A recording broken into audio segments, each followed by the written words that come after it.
मीरबाग सावर्डेतील जुवारी नदीवरील नियोजित बंधाऱ्याच्या विरोधात सुरू असलेल्या धरणे आंदोलनादरम्यान आंदोलकांनी छत्रपती शिवाजी महाराजांची जयंती साजरी केली। यावेळी मीरबाग येथील शिवाजी महाराजांच्या पुतळ्याला पुष्पहार अर्पण करून पूजन करण्यात आले। कार्यक्रमादरम्यान एका महिलेनं शिवाजी महाराजांच्या विचारांचे कथन करत सरकारला थेट आव्हान दिले। स्थानिकांनी बंधाऱ्याच्या प्रस्तावाला तीव्र विरोध दर्शवत आपला लढा सुरूच ठेवण्याचा निर्धार व्यक्त केला। जय भवानी, जय शिवाजी, जय भवानी, जय शिवाजी, जय भवानी, जय शिवाजी। हर हर हर हर। आज अख्खे हिंदुस्थानाक तेणे आपले स्वराज्य करपाक कितें केला, महिला रक्षकासाठी कितें केला, लोकांसाठी कितें केला हे सगळे जग जाय जाले कडेन आसा। इतलो एक सामको धडाडचो शिव असो आनी तेच वागाचा सेवा म्हणून समाजी ताणें एक जल्मा घातलो, तेच काम तेणें केलें। असले हे आमकां भाग्य तेजी सेवा करपाक भाग्य आमकां लाभले कडेन आसा आनी आज आमचो मिरबागांत तेजी स्थापना जाल्ले कडेन आसा।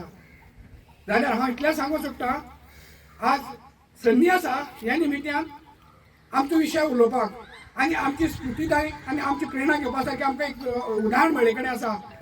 आज आमचे सगळ्यो रणरागिणी महिला वर्ग एक सामके एक निर्धार एक पक्क विचार करून आज हे चळवळी उबी रावले कडेन आसा आनी तेणें दाखोवन दिलां जो पर्यंत हो औरंगजेब रूपी हो बंधार जो आसा औरंगजेब रूपी तो विल्हेवाट केले शिवाय आमी ह्या रणाकणाच्यान भायर सरची ना हे तेणी प्रूव करून दिले कडेन आसा आनी प्रूव करतली बीन ती।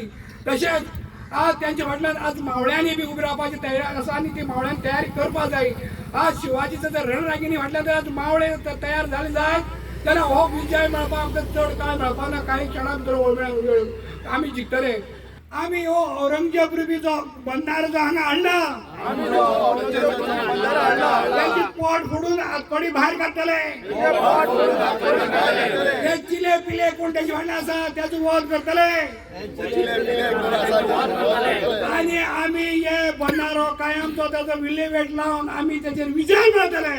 जाशील तू हे हात पाय बाजूशील हा उभा दे, पण हे हात पाय म्हणजे मी नाही, हा उभा दे म्हणजे मी नाही। अरे औरंगजेब तू बेवकूफ आहेस आणि मराठाचा एक राजा जरी तू मानलास असे शेकडो राजे निर्माण करण्याची वाट मराठाची जिद्द अजून जिंदी आहे। आज आम्ही हिंदवी स्वराज्याची शपथ घेतो। आजपर्यंत या म्लेच्छांनी आमच्यावर खूप अत्याचार केले आहे, आता सहन होत नाही। किती दिवस हे अत्याचार गुलामगिरी सहन करायची। दिवसाढवळ्या आमच्या आया बहिणीची अब्रू लुटली जाते, लोकांना गुराढोरासारखं कापलं जातं, मंदिरे पाडली जातात, घरादाराची होळी पेटली जाते आणि तही तू गेली 350 वर्षे असा शांत का? शंभू महादेवा असा शांत का? कडे कपारी आमच्या देव देवतांना लपून बसावं लागतंय। सागराने उसळणं सोडलंय, झाडांनी पानांनी फुलांनी फुलणं सोडलंय।